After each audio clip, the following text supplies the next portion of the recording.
Reflections on the good news of Jesus Christ according to Matthew for the sixth Sunday in Ordinary Time. Jesus said to his disciples, I tell you, unless your righteousness surpasses that of the scribes and Pharisees, you will not enter the kingdom of heaven. You have heard that it was said to your ancestors, you shall not kill, and whoever kills will be liable to judgment. But I say to you, whoever is angry with a brother or sister will be liable to judgment. You have heard that it was said, you shall not commit adultery. But I say to you, everyone who looks at another with lust has already committed adultery in his heart. Again, you have heard that it was said to your ancestors, do not take a false oath, but make good to the Lord all that you vow. But I say to you, do not swear at all. Let your yes mean yes, and your no mean no. Anything more is from the evil one. The Gospel of the Lord.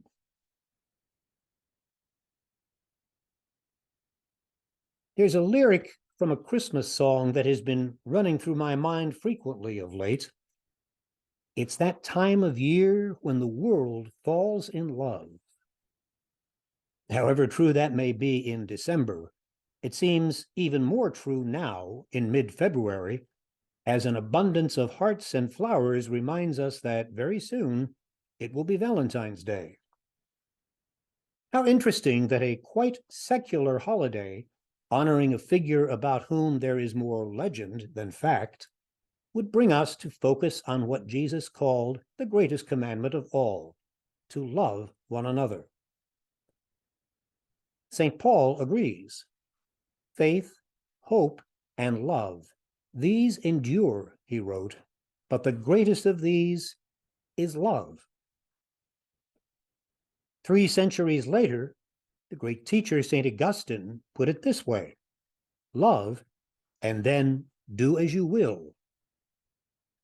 But doesn't that sound rather risky, if not downright dangerous? We would much rather just follow the rules, keep the commandments, because frankly, that is a whole lot easier than loving.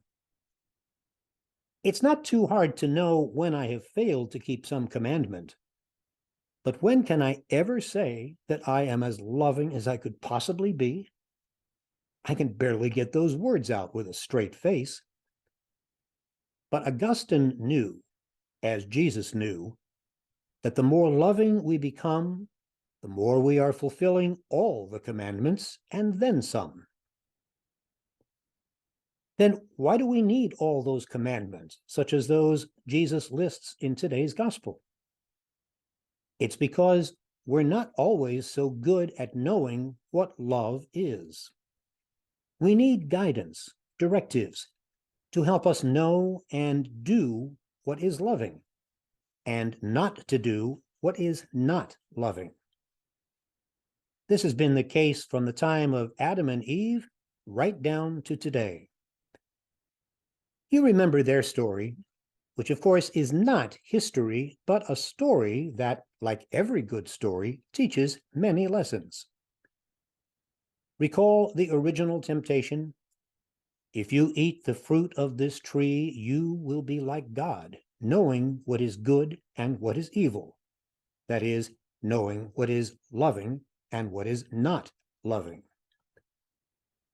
That temptation enticed them and entices us to usurp God's role and decide for ourselves what is loving and what is not loving. And any of us who have lived more than a few years know, at least in our own hearts, how many bad decisions we have made and how much we have suffered and made others suffer as a result of, as the song goes, doing it my way. An important, and given the nearness of Valentine's Day, perhaps necessary distinction. Falling in love is easy and thrilling. We don't choose to fall in love. It just happens to us, an act of the emotions, not of the will. But it's also not the real thing, which is why it is often called infatuation, a word that actually means false fire. Yes, falling in love is fiery and passionate, but it is also false, in that it cannot sustain through time all that real love demands.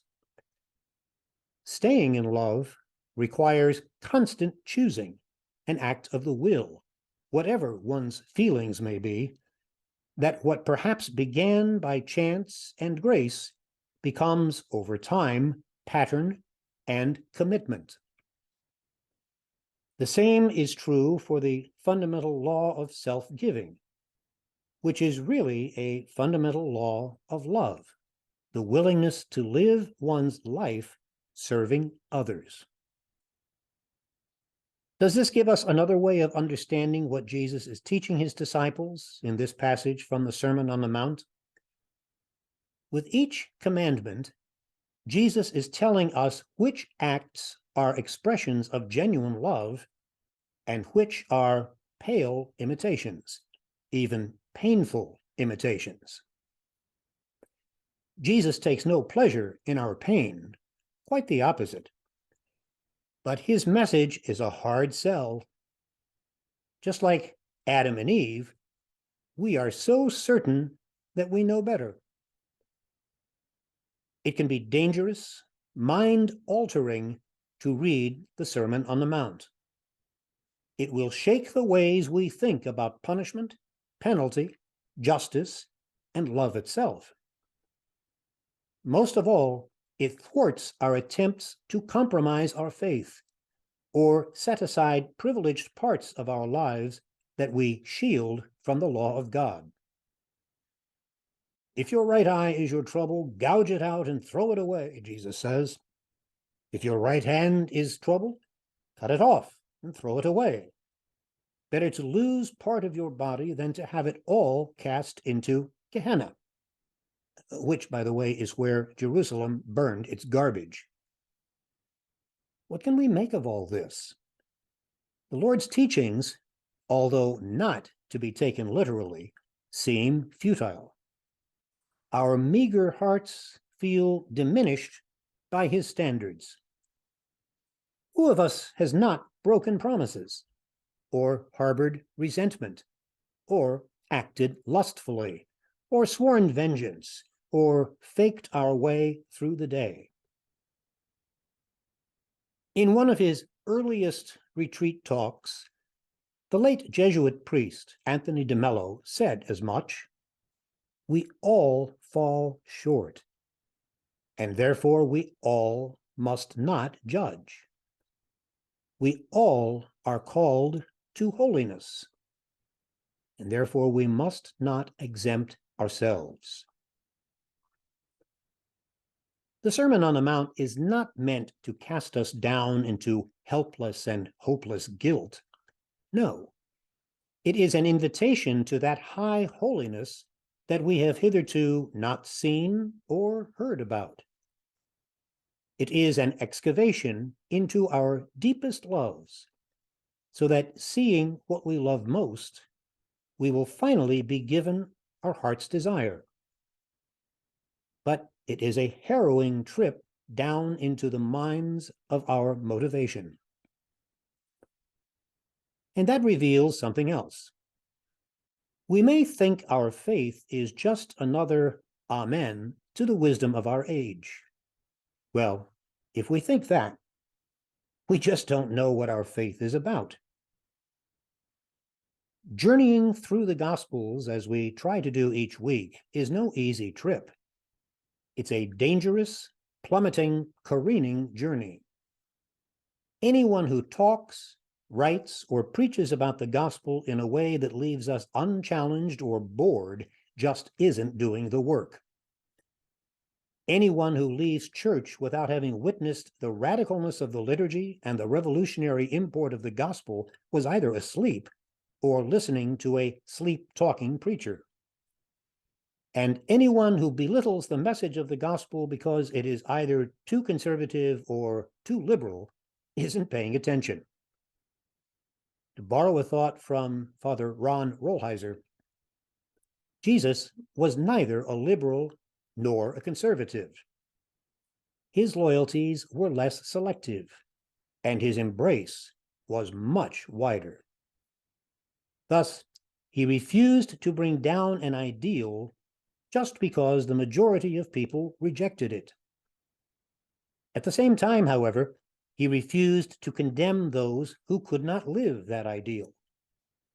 For him, genuine compassion lies in doing both, retaining an ideal and walking with those who cannot keep it. Thinking this way got him into a lot of trouble, but nobody could ever accuse Jesus of loving too selectively. This journey that Jesus calls us to, growing as an authentically loving person, is not for the faint of heart, but it is essential if we are to discover who we truly are as God's sons and daughters. What's at stake is dramatically described by the poet Edna St. Vincent Millay in these few lines. Love is not all. It is not meat nor drink. Love will not fill the thickened lung with breath, nor set the fractured bone. Yet many a man is making friends with death even as we speak, for lack of love alone. As the poet says, love is certainly not all. Love without money, health, or wisdom may lead to crisis. And love without respect, trust, or reciprocation can spell disaster. But surely those who have everything but love lack the one thing that gives meaning to the whole and without which all else fails to satisfy. Love is not everything, but it is the center that holds all the rest together. Genuine love, then, is not a synonym for like, nor is it a feeling like anger or affection or lust, which we share with other animals. Genuine love is an act of the will, a commitment that takes over when the feelings fail, when the beloved is, at least at the moment, no longer even likable. Parents show real love when they discipline their children. The child's face says, "I hate you." And inside, the parent is saying, "Right now, I'm not too keen on you either. But I love you enough to bear your hating me so you won't get into trouble like this again." As a friend once put it, love is the desire and the decision to stay connected to others and to the world around us. Love is the glue of that connection. Something similar happens when we consider love of God. We often confuse love of God with soft emotional feelings, which are translated into sentimental prayers and religious practices. But it doesn't matter whether or not you grow misty-eyed at the thought of your Maker. The goal is to love God, not to feel mushy. The heart in the ancient world was the seat of life and also the center of reason, not emotion. To commit your heart to God was to hand over both life and consciousness, to direct every purpose and decision to the glory of God. Heart, soul, mind, and strength, as Jesus identifies them in the greatest commandment, are not four different areas of jurisdiction to be surrendered. Rather, think of them as four nails being driven into one place to fasten down our intentions emphatically. Ultimately, then, If God is love, as St. John tells us, then love, like God, is a mystery, beyond definition, but recognizable when we glimpse it. So keep your eyes and your heart open this week. May you be both the recipient and reflection of that mystery we call love. Thanks for listening.